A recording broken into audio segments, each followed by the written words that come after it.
We had hardly steered about for the channel when the man suddenly rushed into the bushes and disappeared. We got into the channel and continued some time in deep water, but this suddenly shoaled, and the boats grounded near a mangrove, just as we came in sight of a village.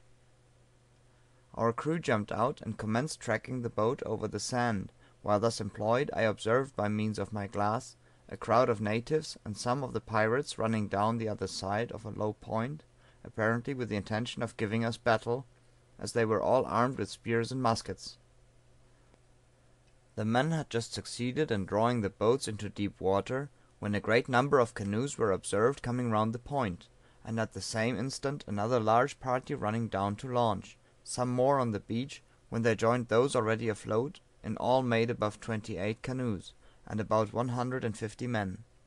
Having collected all their forces, with loud whooping and encouraging shouts to one another, they led towards us with great celerity. We prepared instantly for battle. The awnings were got down to allow room to use the cutlasses and to load the muskets. The brass guns were loaded with grape shot. They now approached, uttering terrific yells and paddling with all speed. On board the canoes the pirates were loading the guns and encouraging the natives. Bernardo de Soto and Francisco Ruiz were conspicuous in maneuvering the negro boats for battle, and commenced a straggling fire upon the English boats. In them all was still. Each man had a cutlass by his side, and a loaded musket in his hand. On arriving within pistol shot, a well directed fire was poured into them, seconded by a discharge of the 3-pounders. Many of the balls took effect, and 2 of the canoes were sunk. A brisk fire was kept up on both sides.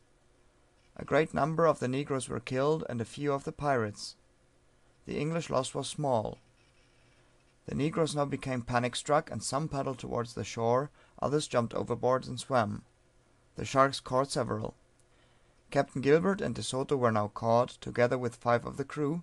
Ruiz and the rest escaped to a village, some ways inland, and with the aid of a telescope it was perceived the negroes were rapidly gathering to renew the combat, urged on by Ruiz and the other pirates. After dislodging them from this village, negotiations were entered into by the King of Cape Lopez, who surrendered Ruiz and several men to Captain Trotter. They were carried in the brig Curlew to Fernando Po, and after an examination were put in irons and conveyed to England, and there put on board the British gun brig Savage, and arrived in the harbour of Salem on the 26th of August, 1834.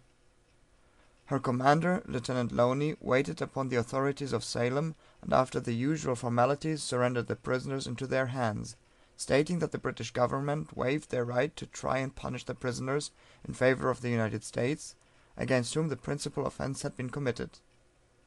The pirates were landed at Crowningshield Wharf, and taken from thence in carriages to the town hall. 12 of them, handcuffed in pairs, took their places at the bar. They were all young and middle aged, and the oldest was not over 40. Physiognomically they were not uncommonly ill looking in general, although there were exceptions, and they were all clean and wholesome in their appearance. They were now removed to Boston and confined in prison, where one of them, named Manuel del Garno, cut his throat with a piece of glass, thus verifying the old proverb that those born to be hung will never be drowned. On the 11th of November, Don Pedro Gilbert, captain, Don Bernardo de Soto, mate, Francisco Ruiz, carpenter, Nicola Coster, cabin boy, aged 15, Antonio Ferrer, cook, and Manuel Boiga, Domingo de Guzman, an Indian, Juan Antonio Portana, Manuel Castillo, Angel Garcia, Jose Velazquez, and Juan Montenegro, alias Jose Basilio de Castro, were arraigned before the Circuit Court of the United States, charged with the crime of piracy. Joseph Perez appeared as the state's evidence, and 2 Portuguese sailors who were shipped on board the Panda at Prince's Island as witnesses. After a jury was impaneled, Mr. Dunlap, the district attorney, rose and said, "This is a solemn and also an unusual scene.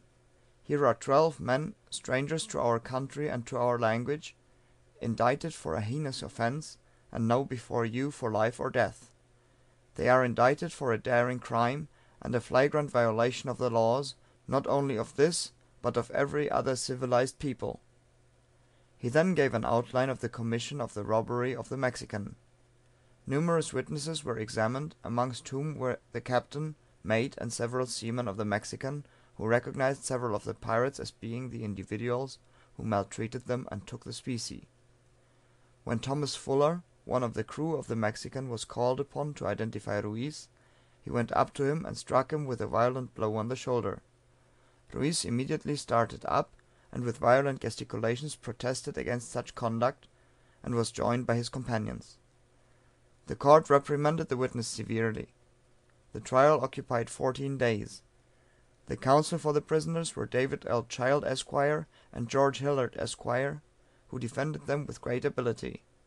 Mr. Child brought to the cause his untiring zeal, his various and profound learning, and exhibited a labor and desperation which showed that he was fully conscious of the weight of the load, the dead lift, he had undertaken to carry.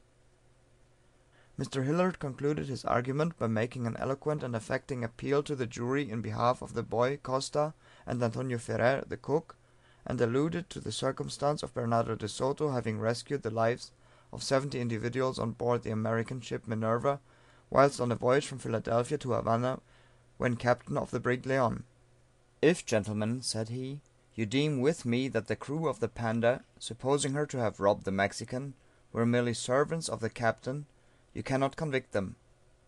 But if you do not agree with me, then all that remains for me to do is to address a few words to you in the way of mercy. It does not seem to me that the good of society requires the death of all these men, the sacrifice of such a hecatomb of human victims, or that the sword of the law should fall till it is clogged with massacre. Antonio Ferrer is plainly but a servant. He is set down as a free black in the ship's papers, but that is no proof that he is free. Were he a slave, he would in all probability be represented as free, and this for obvious reasons. He is in all probability a slave, and a native African, as the tattooing on his face proves beyond a doubt. At any rate, he is but a servant. Now will you make misfortune pay the penalty of guilt? Do not, I entreat you, lightly condemn this man to death. Do not throw him in to make up the dozen. The regard for human life is one of the most prominent proofs of a civilized state of society. The Sultan of Turkey may place women in sacks and throw them into the Bosporus without exciting more than an hour's additional conversation at Constantinople. But in our country it is different. You well remember the excitement produced by the abduction and death of a single individual, the convulsions which ensued, the effect of which will long be felt in our political institutions. You will ever find that the more a nation becomes civilized, the greater becomes the regard for human life. There is in the eye, the form, and heaven-directed countenance of man something holy that forbids he should be rudely touched. The instinct of life is great. The light of the sun even in chains is pleasant, and life, though supported but by the damp exhalations of a dungeon, is desirable. Often too we cling with added tenacity to life in proportion as we are deprived of all that makes existence to be coveted. The weariest and most loathed worldly life, that age, ache, penury, and imprisonment can lay on nature, is a paradise to that we fear of death. Death is a fearful thing. The mere mention of it sometimes blanches the cheek, and sends the fearful blood to the heart. It is a solemn thing to break into the bloody house of life. Do not, because this man is but an African, imagine that his existence is valueless. He is no driftweed on the ocean of life. There are in his bosom the same social sympathies that animate our own. He has nerves to feel pain, and a heart to throb with human affections, even as you have. His life, to establish the law, or to further the ends of justice, is not required. Taken, it is to us of no value; given to him, it is above the price of rubies. And Costa, the cabin boy, only 15 years of age, when this crime was committed, shall he die? Shall the sword fall upon his neck? Some of you are advanced in years, you may have children.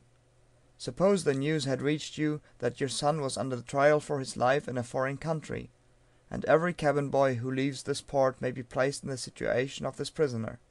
Suppose you were told that he had been executed because his captain and officers had violated the laws of a distant land, what would be your feelings? I cannot tell, but I believe the feelings of all of you would be the same, and that you would exclaim with the Hebrew, my son, would to God I have died for thee. This boy has a father. let the form of that father